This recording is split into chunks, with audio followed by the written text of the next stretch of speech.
जय भीम, जय प्रसाद, जय पेरियार। मैं हूं देव प्रताप सिंह और आप देख रहे हैं मिसिएनसी न्यूज।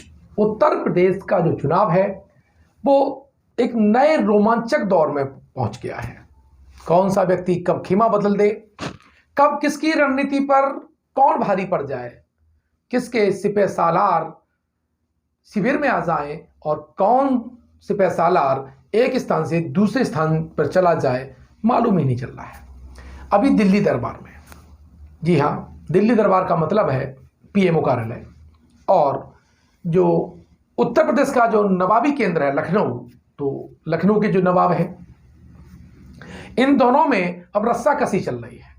लेकिन इसमें जो दिल्ली दरबार है वो मजबूत दिखाई दे रहा है और उसका एक निर्णय आया है जिसने उत्तर प्रदेश के जो ब्यूरोक्रेसी है उसमें एक हलचल मचा दी है, सिविल सेवकों में एक हलचल मचा दी है। जी हाँ, मैं बात कर रहा हूं नए मुख्य सचिव बने हैं दुर्गा शंकर मिश्र की, यानी DS मिश्र की।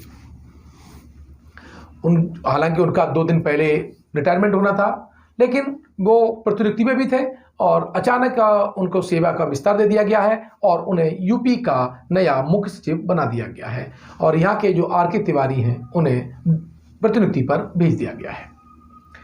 इसका मेरे जो सूत्र हैं वहाँ से मैं जानकारी करता रहा, निकालता रहा कि ये खबर कितना सच है, आखिर क्या कारण था।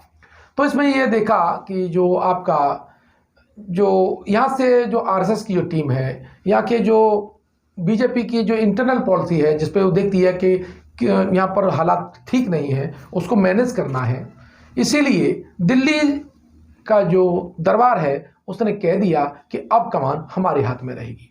आप अगर अखबारों की लिस्ट देखेंगे, अखबारों का जो इश्तहार देखेंगे, उसमें आप देखेंगे किस तरह से जो दिल्ली के सुल्तान हैं उनका चेहरा बढ़ता चला जा रहा है और साइड में लखनऊ के नवाब किए जाते रहे हैं। और काशी में जो उद्घाटन हुआ उसमें तो यही देखने को मिला कि मीडिया ने उन्हें नेपथ्य में ही भेज दिया है, अर्थात यहाँ पर दिल्ली जो दरबार है वो हावी था। अब इसके पीछे बहुत से कारण हैं कि आखिर जो DS मिश्र हैं उनको क्यों बनाया गया है, क्योंकि वो हमारे वर्तमान प्रधानमंत्री नरेंद्र मोदी की काफ़ी खास हैं, तेज तर्रार अफसर में गिने जाते हैं और कई मेट्रो के जो प्रोजेक्ट हैं उन्होंने सुपरविजन भी किया है और उनका दिशा निर्देशन भी किया है।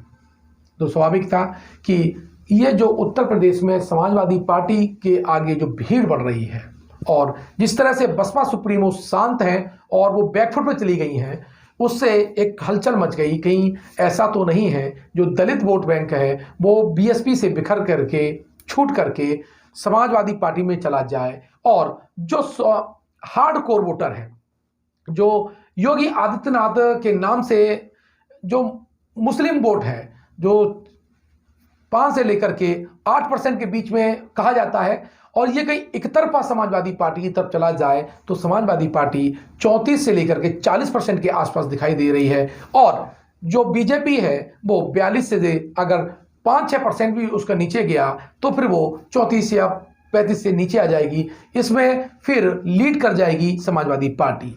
ऐसे कुछ रिसर्च, ऐसे कुछ आंकड़े दिल्ली दरबार को यहाँ से भेजे गए हैं। तो दिल्ली दरबार थोड़ा पुष्ट हो गया और उसने अपने तेज तर्रार विश्वसनीय अधिकारी को मुख्य सचिव के रूप में नियुक्त कर दिया।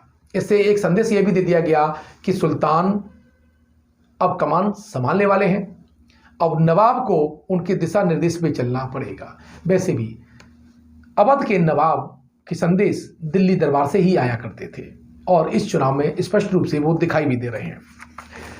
लेकिन इसके पीछे कारण क्या है? इसके पीछे अगर हम विस्तृत अध्ययन करते हैं तो ये देखते हैं कि यहाँ पर एक जो ब्राह्मण लॉबी है वो वर्तमान जो CM है, वर्तमान CM जो योगी आदित्यनाथ हैं उनसे नाराज चल रहे हैं। इसकी एक पैरवी अभी हमें हाल में देखी कि दिल्ली दरबार ने यहाँ के जो भी ब्राह्मण मंत्री थे उनको बुला लिया। हालांकि जातिवाद का जो नंगा नाच था, ये जो जातिवाद का जिस तरह से चुनाव में नंगा नाच हो रहा है वो लोकतंत्र के लिए हानिकारक है। स्पष्ट संदेश दे दिया गया DS मिश्र शर्मा जी के बहुत करीबी मित्र हैं और अब ये जुगलबंदी एक नए रूप में सामने इस चुनाव में देखने को मिलेगी। साथ ही नई रणनीतियां भी देखने को मिलेगी और ये भी कह दिया गया है कि जो पिछड़ा वर्ग का जो वोट है वो आपके जो हार्डकोर की वजह से, आपकी वजह से पिछड़ा वर्ग कहीं बीजेपी से भटक तो नहीं रहा है। तो दिल्ली दरबार ने कहा कि भाई अब नवाब जी आपको थोड़ा शांत रहना पड़ेगा। अगर ये वोट, पिछड़ा वोट अगर बिखरा और इस समाजवादी से जाकर लग गया तो यहाँ से कहीं सुपड़ा साफ ना हो जाए। तो बीजेपी इस डैमेज कंट्रोल में लगी हुई है और इसीलिए उन्होंने जो मुख्य सचिव बना के भेजा है DS मिश्रा को, तो उनकी एक रणनीति का एक हिस्सा है। अब कितना डैमेज कंट्रोल कर पाते हैं, वहाँ कितनी स्थिति संभाल पाते हैं, ये तो चुनाव में मालूम पड़ेगा। लेकिन इतना तो अब तय हो गया है कि यूपी का जो चुनाव है वो दिल्ली से लड़ा जाएगा, यूपी गोरखपुर के नवाब से।